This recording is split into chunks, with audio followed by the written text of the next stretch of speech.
শয়তান আল্লাহকে চ্যালেঞ্জ দিয়েছিল, আল্লাহ আপনি তো জান্নাতে ঢোকাতে পারবেন না, এতগুলো জান্নাত কেন বানালেন? জাহান্নাম আরো বেশি হলে ভালো হতো। আল্লাহ বললেন কেন? শয়তান বলে, আল্লাহ এই সবগুলারে আমি ওয়াসওয়াসা দিয়ে মুনাফিক বানিয়ে নাস্তিক বানিয়ে জাহান্নামে ঢুকাবো। আমি চ্যালেঞ্জ দিলাম, ডান দিক থেকে ধোকা দেব, বা থেকে, সামনে থেকে, পেছন থেকে, নিচ থেকে, রগের শিরা উপশিরায় ঢুকে, মাজরাত দাম যেখান দিয়ে রক্ত চলাচল করে ওখানে ঢুকেও আমি ধোকা দেব। তো আপনি জান্নাতে ঢুকাবেন কেনমে?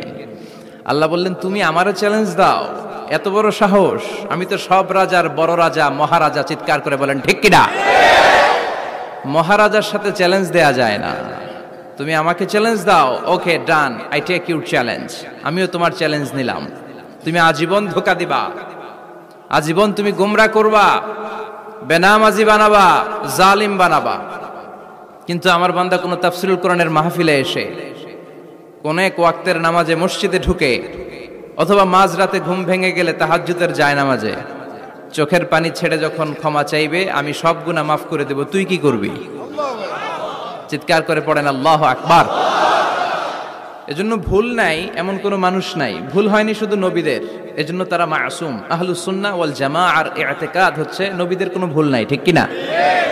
ছোটখাটো যে ব্যাপারগুলো ঘটে